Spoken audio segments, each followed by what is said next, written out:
Uh-huh.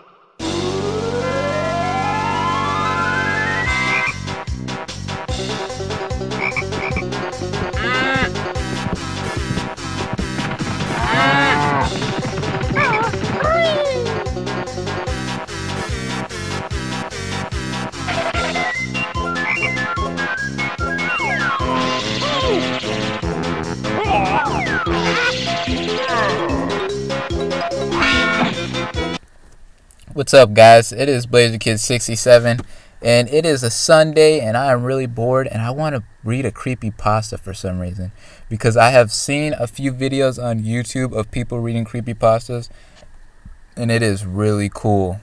And I thought, you know what? That would be a great series for my channel. So today's creepypasta will be about the scary story of Banjo Kazooie, one of my favorite games ever. Cue the music, please.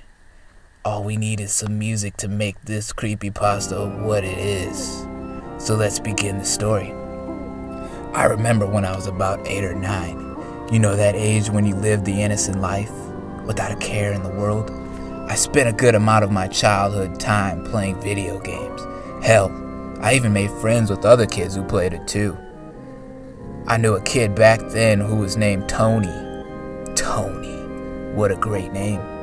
He told me a story about some strange thing that happened to him while playing Banjo Kazooie. He gave me specific instructions of what to do and what would happen. He spoke of a mad monster mansion and the portrait of Gruntilda that was in there. He said if I crashed into the portrait using the flying pad, it would summon a monster. As a frightened little child, I believed him. This lasted one day when I summoned up the courage to try what he told me years ago, like a dumbass. Nothing happened. It was just a little lie he told me, a little story he believed. So I did it again, and again, countless times, knowing it was all fake with nothing to worry about. I found it amusing, I'm not sure why, so I would crash into it over and over again, going to the same place where the monster would show up. It never did. That lone pipe outside the mansion was always empty. There was never anything more or anything less. Of course, everything is predictable. Why would he write it like that? That was his grammar mistake. Not everything follows the same routine. I tried it one day, not too long ago. Well, let us just say that things took a turn for the worse. You hear these stories, do not think anything of them. Oh, they are just stories. It doesn't matter. It'll be alright, they say. Of course, this time I did it. I almost broke a tear from how terrified I was. Now let's get into this damn story. I went into the room where Napper was. It was empty and quiet, nothing but a huge table and some chairs. I climbed to the top of the table, got aboard the fly pad. I mashed the B button facing Gruntilda's portrait. The bear and bird duo flew into the portrait with a big crash as expected, but this time a different noise I heard was there. It sounded like someone had broken a bone, almost as if there was literal pain. I did not think anything of it, so I left the room as normal. Heading towards Mumbo's skull, I came across that pipe with the jiggy inside, but the oddest thing happened. Banjo seemed to have fallen underneath the level. Glitch much? I thought I had glitched the game or something, which I had done before with other Nintendo 64 games, cause I'm a dumbass. That was until I realized his legs were crawling through that small hole where the pipe was. He was clawing at the ground, not making a noise and not even music, and he just flailed his arms wildly as he was dragged inside, and I can't write a story cause it sucks. Frightened, I dropped my controller and backed away from the TV. Next thing I know, it showed the inside of the pipe. Banjo looked fine. He was just standing in the middle of the pipe, looking around as usual. The music, although back, was a little distorted as if played in reverse, but it could not be more than a freaky glitch, right? Slowly reaching for my controller, without taking my eyes off the screen, I saw a dark hand fall from the ceiling. Ooh. I screamed and Banjo followed suit. It dragged him up to the ceiling, almost like the wall masters from Ocarina of Time. I give you props for this story, bro, because Ocarina of Time is the best game ever. The sounds of bones cracking was heard.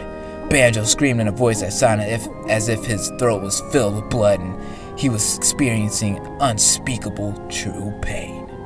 The music slowed itself and turned to static. The screen switched angles to show higher up in the pipe.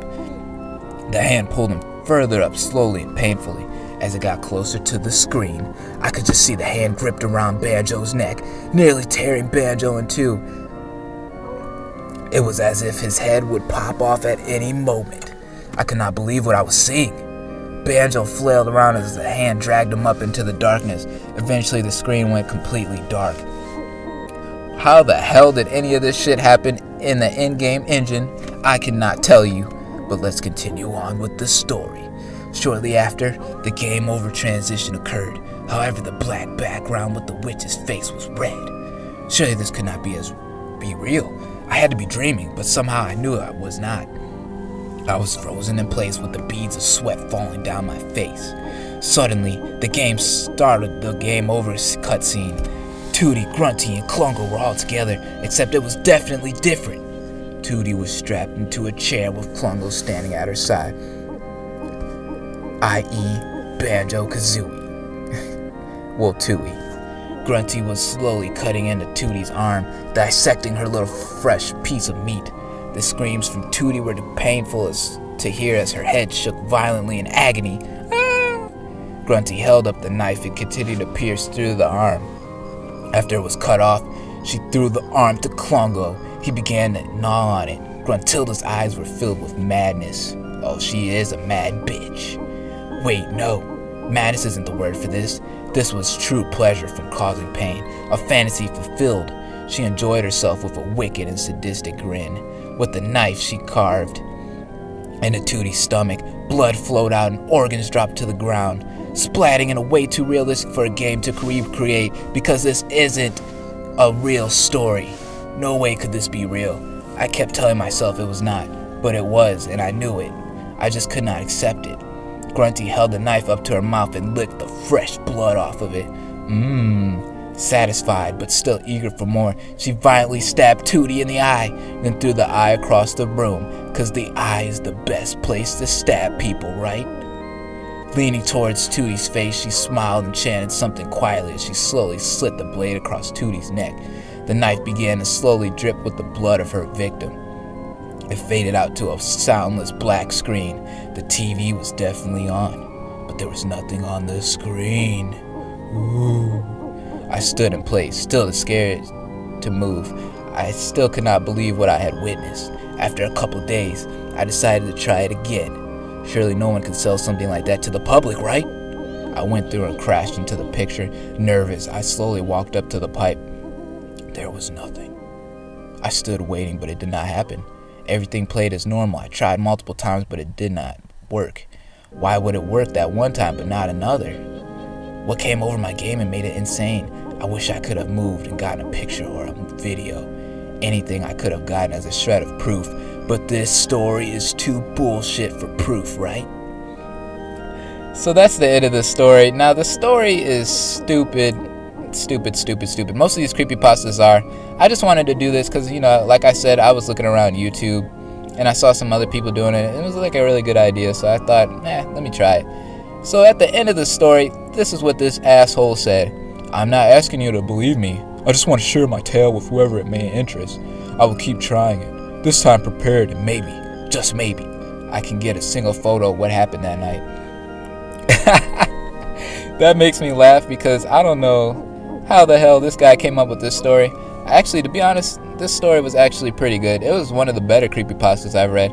Most of the creepypastas I read were kind of bullshit and stupid, but this one was actually pretty good. I liked it. Well, I hope you guys liked it.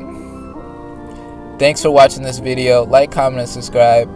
Of course, I had Banjo Kazooie in the background because, I mean, what else would fit this creepypasta well than Banjo Kazooie, right?